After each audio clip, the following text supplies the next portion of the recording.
तिलेश्वर शर्मा किराना स्टोर खखई, तिलेश्वर शर्मा किराना स्टोर खखई शानदार 51 रुपए से नवाजे 60 लाख सीक्रेट पार्टी की ओर से बहुत शुक्रिया धन्यवाद। मोरंग भाई हाँ स्वामीनाथ, इसलिए बुलाया। अरे मालिक हो हाँ एक बात कहियो, बोलो। एते दिन कोनो काम परे रहा हमरा कह रहा एकरा बोलबे खातिर कह रहा ना ए दियो तो मालिक हाँ आज तोरा कतिया मन में छटछटी रह हमरा छोड़ दल खाली महारानी के बोले मंत्री समय देखा अधिक हो गया है, देखे अपसेंट है मंत्री, कहीं और जगह ड्यूटी करते हो इसलिए नहीं बुलाया। समय अधिक भाई जाए की करबा 4-5 थारी खा लेबै के बेर में। चलो बात सही है मंत्री जी, कुछ खास बात थे इसलिए मैंने मोरंग वाली को अकेला में अच्छा बुलाया। मने तोरा दोनों गोट तब तो गलती भए गेल। सुनो कोई जरूरी नहीं है दो व्यक्ति के बीच में तीसरा को आना। जी नहीं जाओ हमरा तो पाप लिखते है ना। अरे जाओ मालिक हो आ दोनों गोटे कोई गप करे लाग छै बीच में नहीं आना चाहिए ना। अरे बेहुदा चोटा कमीना। अच्छा मालिक हो अगर तोरा दोनों गोटे में झगड़ा भए जेतो ओमे गवाह के रहते। दोनों व्यक्ति के बीच में झगड़ा कहां से? जब पलंग टूट जेते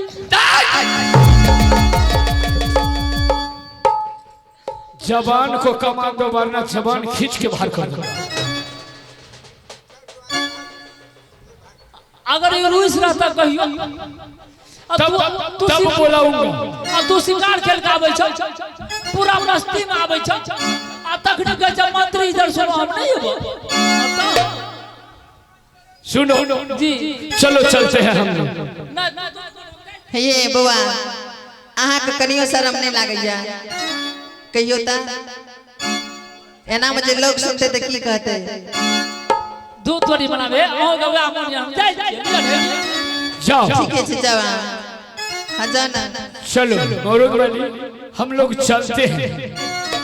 स्वामीनाथ हाँ आप जब से हमें राज मोरंग से राज मोहबा लाए हैं तब से आप सब दिन शिकार खेलने चले जाते हैं, मंत्री है रे कभी मेरे पास नहीं रहते हैं।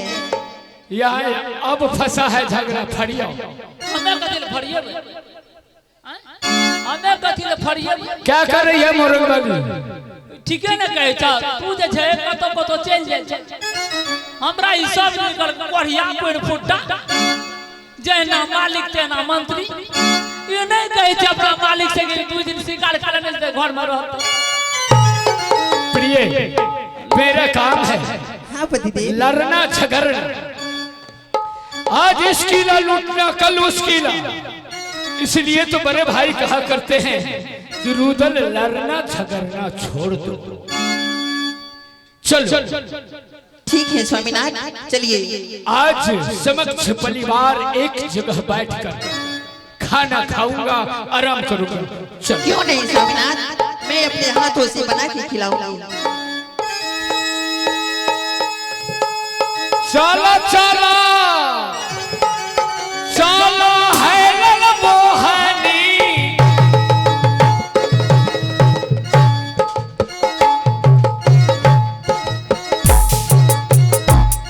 लाल से बन गया है,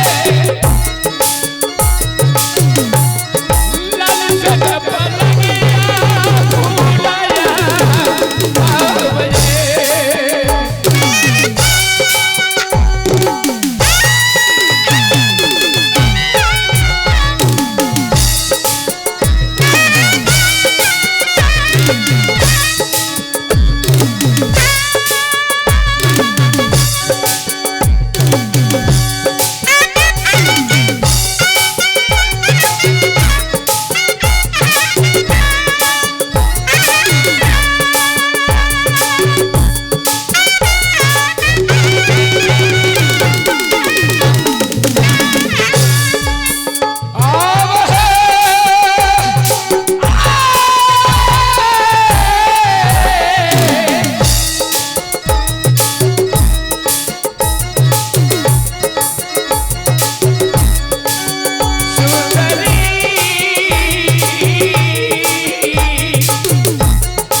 और मैं रहने वाला इंद्र कविलास का, परंतु आज मैंने अपने सिंहासन पर बैठे ध्यान में देखा कि राज्य मोहब्बा अमरपति आल्हा बहुत सत्यवादी निकला, सत्य पर चलने वाला अमरपति आल्हा अब वह घमंड में आ गया कि मैं भी राज्य मोहब्बा का महाराजा हूं, क्योंकि वह जंगीर दल के बल पर घमंड कर रहा है कि यह राज्य मोहब्बा सब दिन के लिए अचल रहेगा।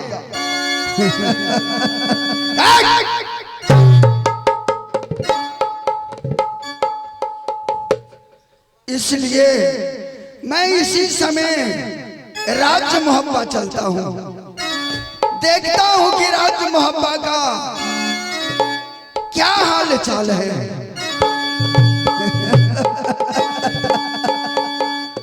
मेरा नाम ही इंद्र है। सर्वन नारायण नारायण नारायण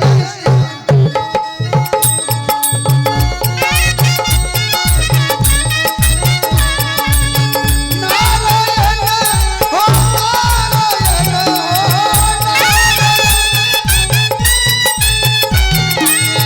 नारायण भव नारायण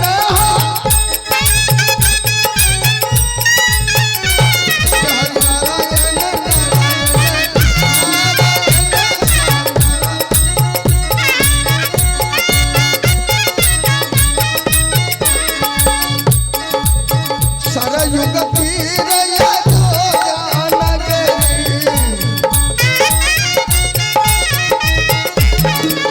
सरयुग तीर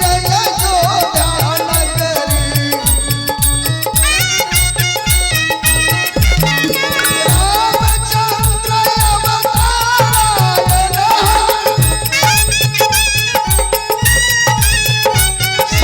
नारायण नारायण नारायण नारायण।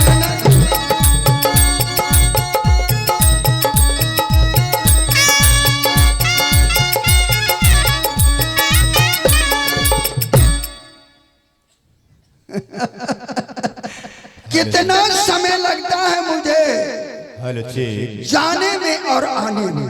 हेलो चेक बंधुआ, आज के रात हमारे कंपनी तमाम कलाकार के साथ आप लोग के बीच यानी अल्लाह रुदल का खेल में 36वां भाग ये जो आज की रात खेला है रुदल का बध अग्निकुंड का लड़ाई। बहुत दर्द भरी कहानी है रुदल बध अग्निकुंड की लड़ाई।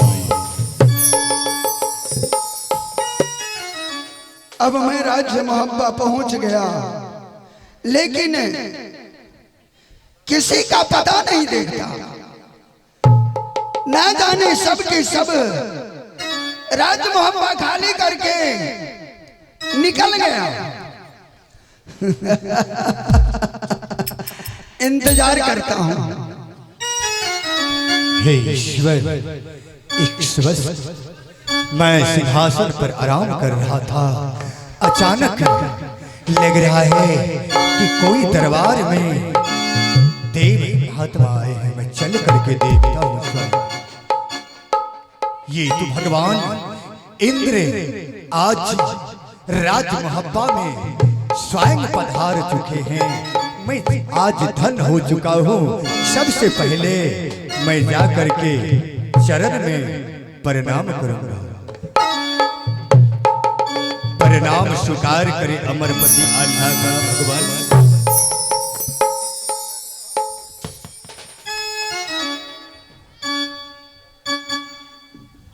भगवान आज आप सिंहासन पर विराजमान हो जाए भगवान।